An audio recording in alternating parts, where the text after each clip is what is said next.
good evening, and welcome to the finish line. This is your hub for all the previews, reviews, and all the action from Champs 2021.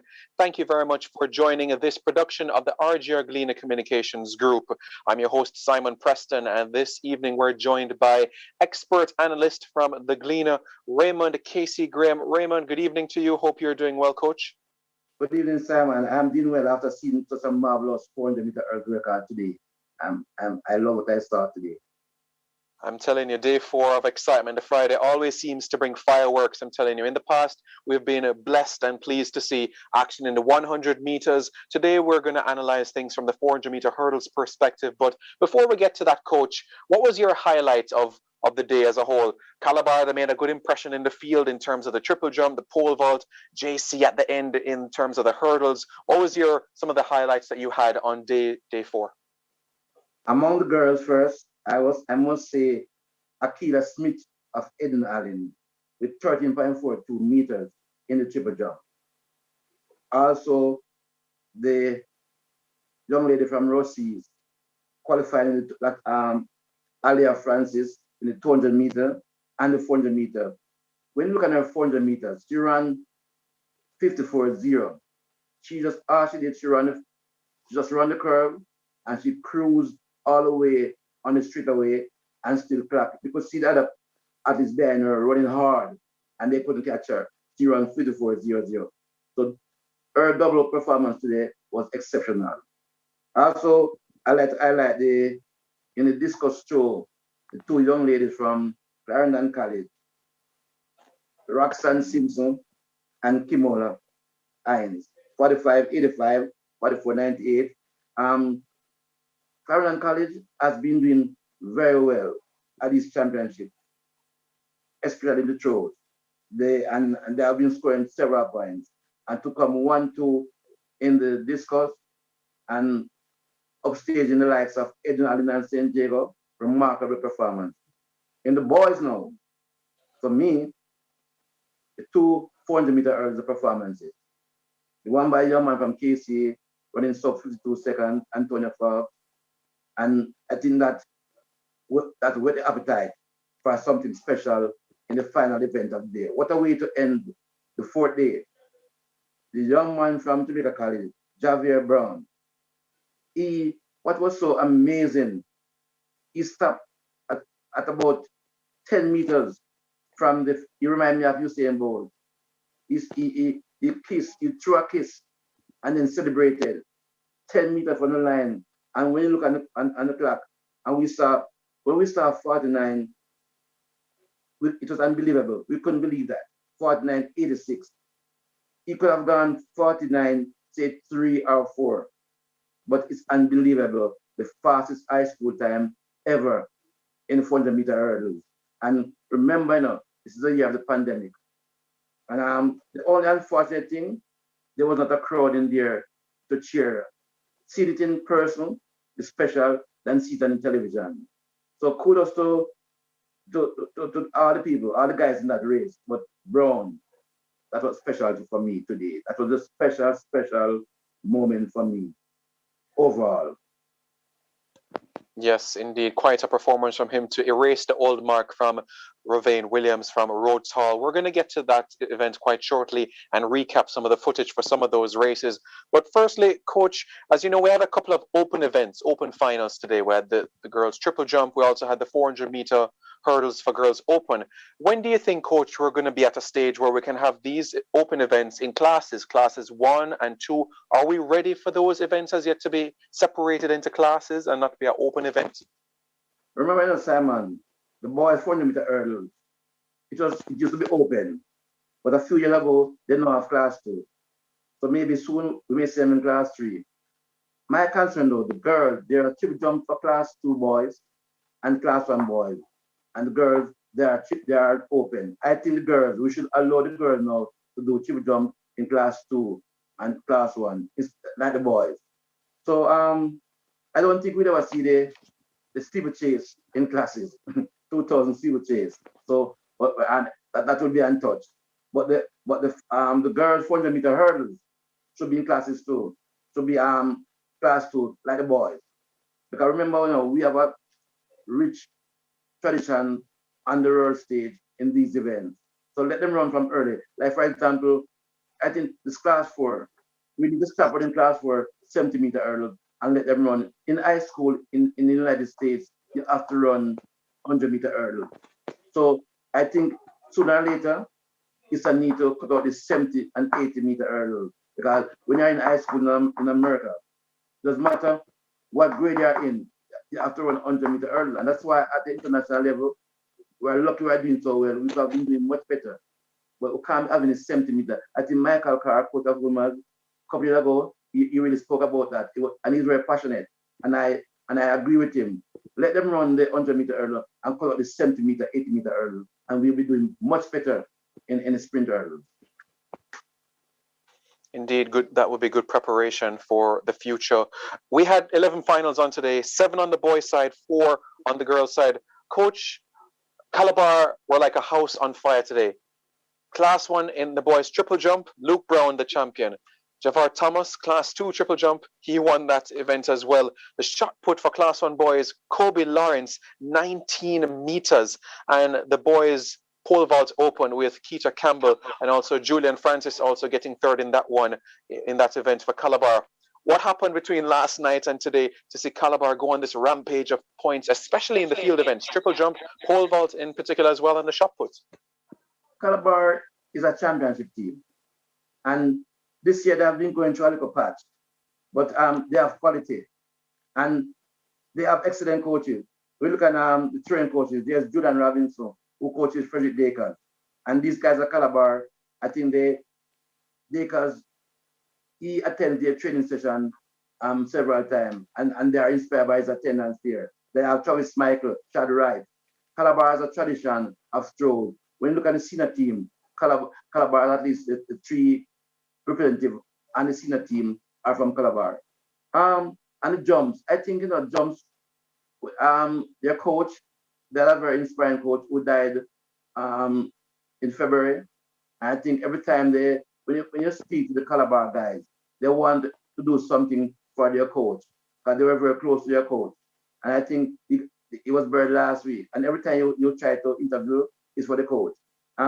Luke Brown, although it was winning aided, 16.31, something good. And my only, I'm not sad that Apollos Edwards was injured, as you have seen a nice little competition there. Kobe Lawrence has been outstanding all season. He's the only thrower to go over 19. As a matter of fact, over 18. He has gone over 19 3 times, over 18 3 times. And what he did today wasn't a surprise. So Calabar, they will not die. They can't win the championship, but they want to show that they are a champion and they want to send a strong message for next year because they are on a rebuilding process. So with a man like Michael Clark was one of 3 different high school, the championship, he wants to leave they want to leave their mark this year. Not winning, but their name will be called in outstanding performances. And we spoke about the performances that they've had, coach, and the good work behind the scenes that has been happening. Calabar, yes, they're still third, 43 points behind KC. Any chance for them, coach, going into tomorrow's final day to close the gap on Eastern College average? Close the gap, but Simon, my projection has been bang on so far. For example, on the boys today, I had KC to be 197. They're 187. I had Calabar, JC to be on 183. They're 179.5. I had Calabar to be a 132. They're 144. They're improving, but not enough.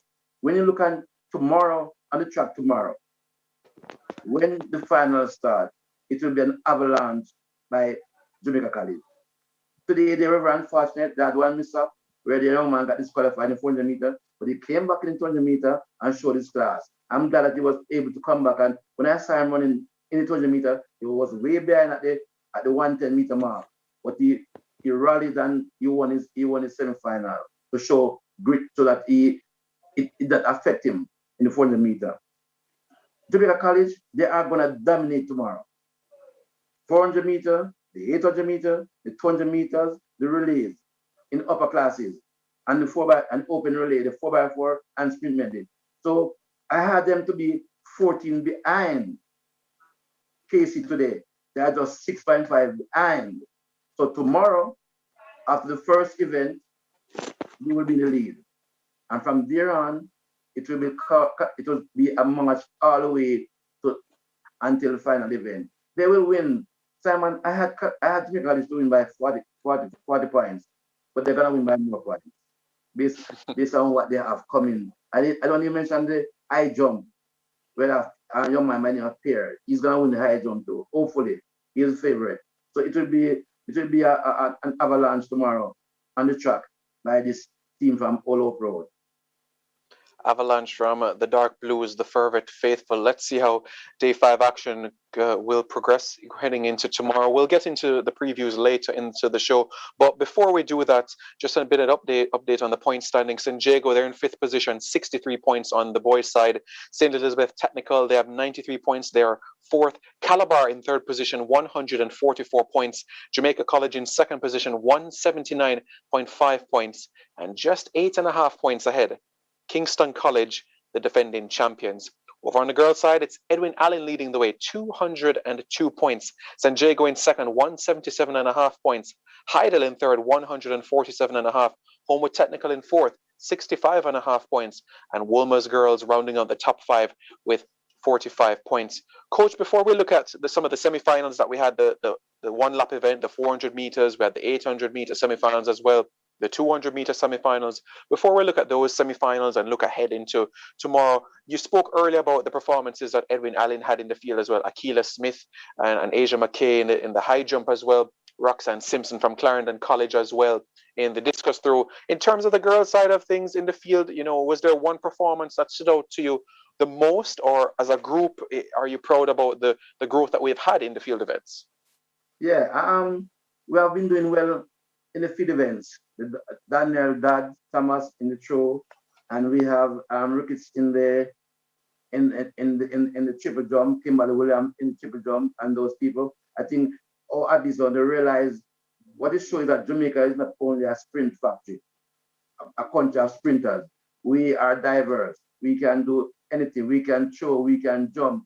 I think those young ladies, they have set the foundation, and our younger ones want to be like them. They are role models, and they want to, when they look at the television and see a Kimberly Williams or a Shani or Ricketts winning medal at the highest level, they are saying, that's my dream to go out there and also win medal. When they see a Daniel Dad, I remember once, when I was coaching in the high school level, as many years ago, when it was field events, throwing and those things, some of the people was turning back. They didn't want to. I remember a particular coach who remained unnamed, was the best coach in female now. When boys and girls, they used to combine. When it was time for the girls, he would walk away from the grandstand, go in the lobby and smoke his cigarettes. They don't want to see the girls. And when the girls finish, he'll come back. So I think we are branching out in the field events. And that is why Jamaica, we are a proud nation, because it shows that we're not only sprinters. We may not be doing well in the middle distance, but at least we're doing well in it. And today's show, the championship shows, when you look at the Clarendon College, the St. Diego, the Edwin Allen, they did very well. These athletes from this school, and the coaches, say, a Gail from Marlon Gail from St. Diego. You see all the St. Diegos and in the field events. This is one of the best performances by St. Diego in the field event. You have a young man by Marlon Gail who knows how to coach field events. So kudos to all of these people.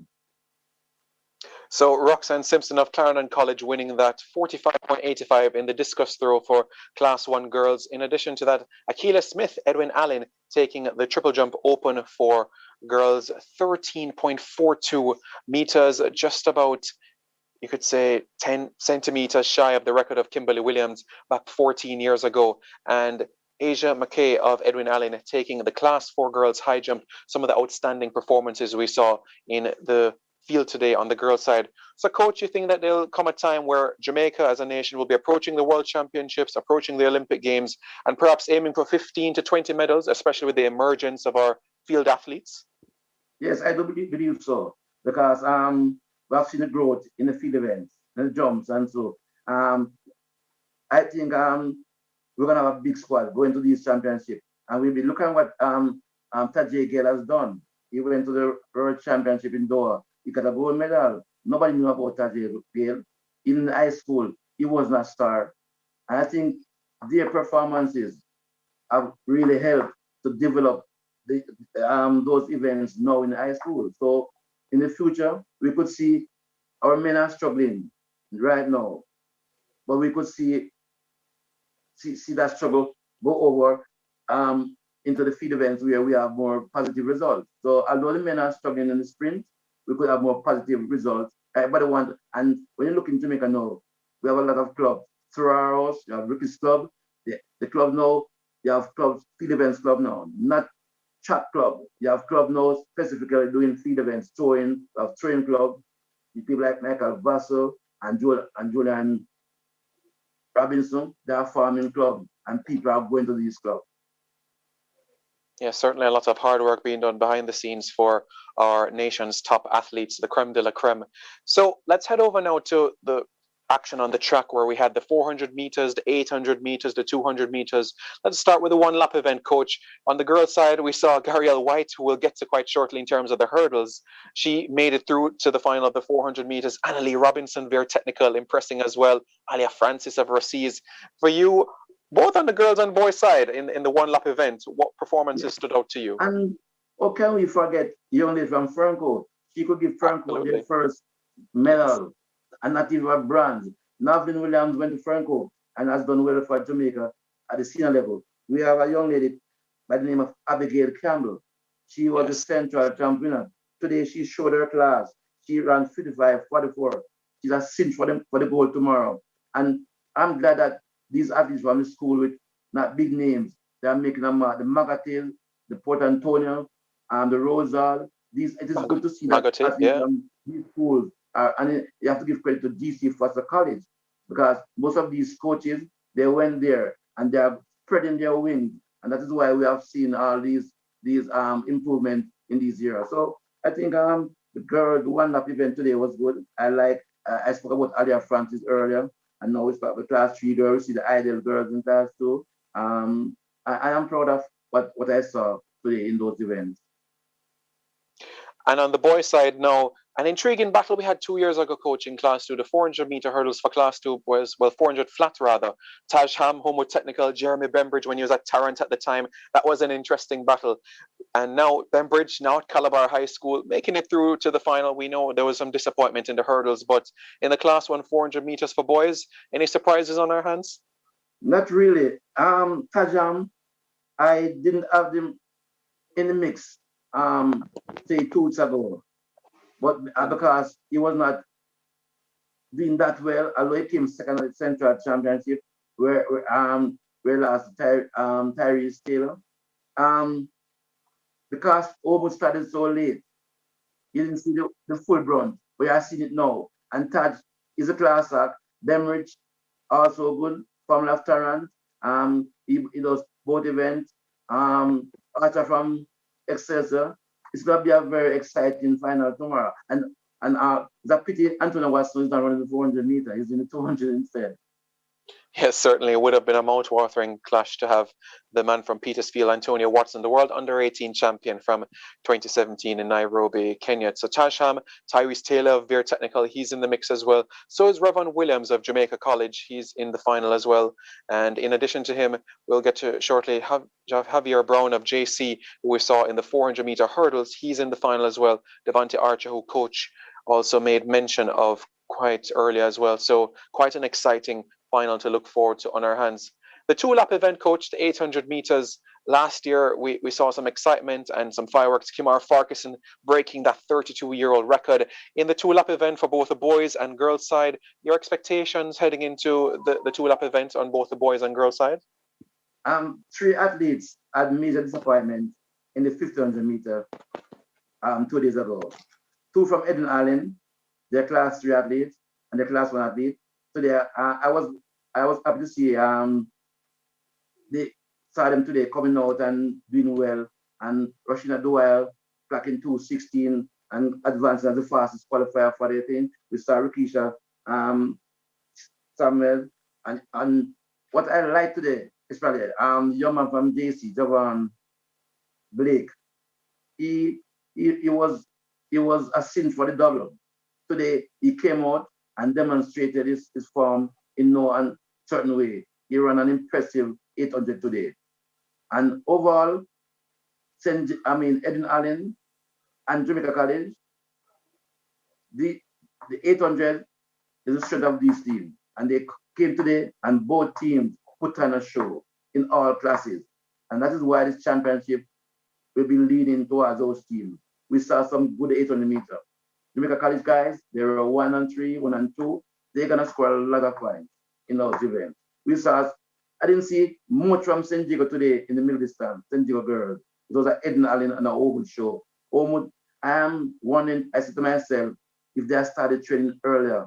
Because when I saw the Angie period today running the 800, at one stage I said, oh, she won the 1500 meter, so she's gonna lose. She fell back and then she sprint in the last and won her heat. And both of them, both Ogun technical girls, they have the fastest 2 times going to the final. So we're not a country of little distance, but I like what I saw today. Now we head to the half lap event, the 200 meters, coach, where we have some decent qualifiers. We spoke about Antonio Watson earlier. We're going to have the footage for you in terms of the semifinals of the Class 1 boys 200 meters. We're going to bring you semifinal 1 and semifinal 2. The first one was won by Zidane Brown of JC, 21.60, and the second was won by Petersfield's very own Antonio Watson, 21.02. I'm looking forward to that Class 1 200 tomorrow. JC's pumped up. So, when you're pumped up, they're coming off high from the forward going to tomorrow final. But I'm hoping to see something special. Antonio Watson versus, to me, the most improved athlete at the championship brand level of Edwin Allen. I'm looking forward to those two athletes. It's very unfortunate Bowaji of KC, he slipped at the start and did not make it because he did so well in the 100 meter. When he could have won the 100 meter, but they caught him late. But Antonio Watson, brand level, and Zidane Brown, that will be a motor-time clash. And I know Watson's the favorite, and he wants to make up for the 100 meter. But level, especially with level, this guy from Edwin Allen, he could create an upset. All right, so for our viewers that are tuning in, let's have a look at those races. Then and afterwards, we'll recap the 8 that will be participating in tomorrow's final. 0.99, the flash time. Do we see a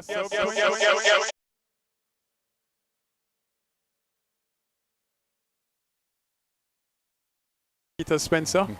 Yes, Bruce, this should be hot. The record. 20.25 by Usain Bolt. They have been sent on their way. Oh, Bouagie and Krume stumbled at the start for Kingston College. Zidane Brown is up and about. Morris from Clarendon College is trying to reel them in as well. Zidane Brown takes them off the curve into the home stretch. On the outside from Clarendon College, it's Morris running a stout race at this stage. Zidane Brown and forging his way through. Very, very close. Zidane Brown gets there. 21.48 the flash time from Glenmuir. So Zidane Brown of Jamaica College, 21.60. Rajay Morris of Clarendon College, 21.65. Aliki Cranston of St. Elizabeth Technical, 21.69. And Rajay Morris of Clarendon College, 21.65 rather. And Raheem Scott of Rossy is getting that fourth place, 21.78. Not automatic qualification, but he gets through based on time. Let's hope that we can get semi-final 2 underway now with the footage with Antonio Watson of Petersfield High, 21.02. Semi-final 2. Set.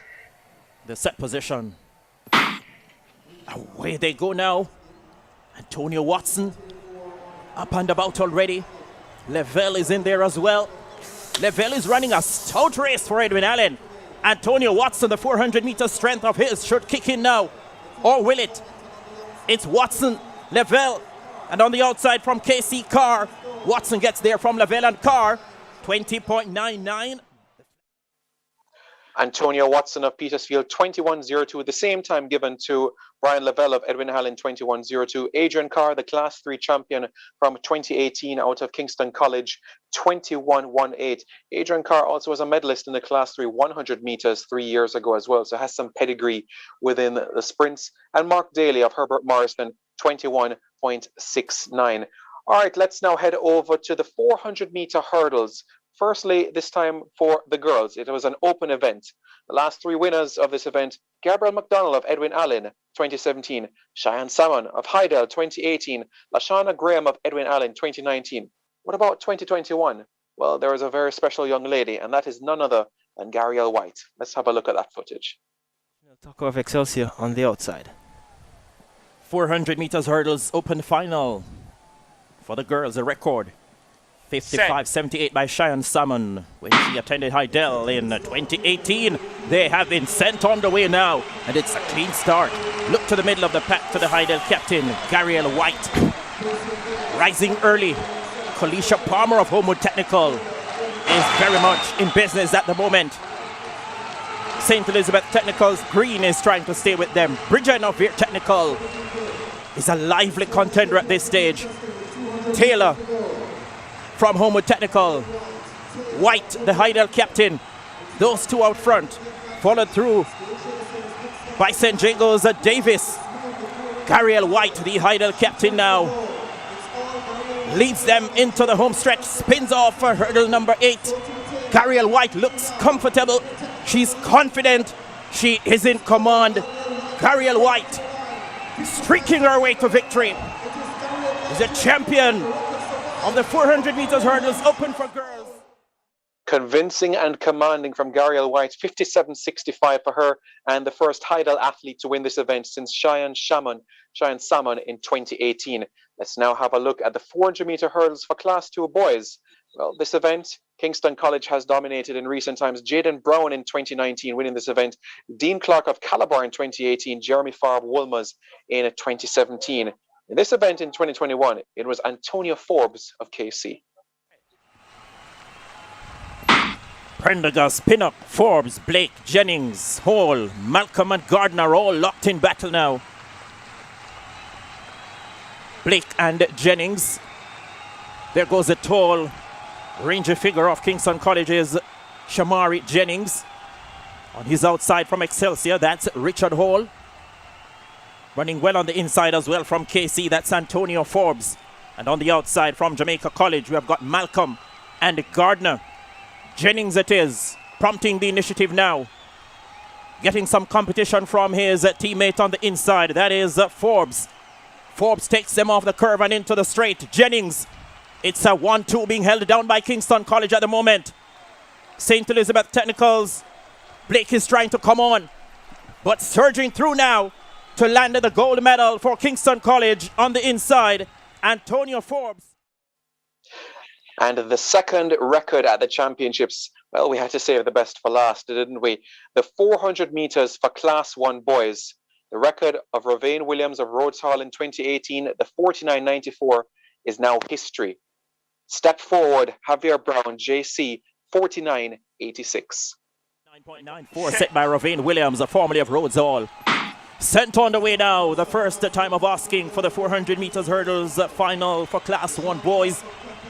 Devontae Archer is very much up there as well, in business quite early. So too Brown. Bembridge gets rolling now for Calabar. And he has got some company in the shape of Devontae Archer on the wide outside from Calabar. And Camperdown, there was Clark and Fullerton. But running a stout race so far on the inside. Bembridge, Brown, middle of the pack. Brown and Archer. Devontae Archer from Excelsior looks good. Brown comes calling on the inside now. From Jamaica College, striking gold though. So Javier Brown creating some history there, 49.86. Coach, we're going to be wrapping up quite shortly. 37 finals on store now. So what do you think heading into tomorrow's final day? Will it be JC and Edwin Allen to capture the titles for 2021? Yes, Simon. This is the year of the Blues. And Manchester City, they are blue. They won the Premier League. The National Stadium track is blue. Tomorrow evening, it will be blue all over. Eden Allen, dark blue, and the team of All Out Road. It will be a blue track tomorrow. It is a blue track, and the victory will be done by 2 blue teams. So I expect both teams to win by over 40 points tomorrow. All right, well, join us here tomorrow at 6 o'clock to see if Coach Graham will be in a blue mood or if he'll be in a happy mood. Quite a lot to dissect tomorrow. Thank you so much for watching us on TVJ's YouTube channel. This is a production of the RGR Galena Communications Group. Join us again 6 o'clock for Day 5 action. Who will be the champions on the boys' side? Who will be the champions on the girls' side? We'll know in just under 24 hours. I'm Simon Preston. Thank you so much for watching. Pleasant viewing.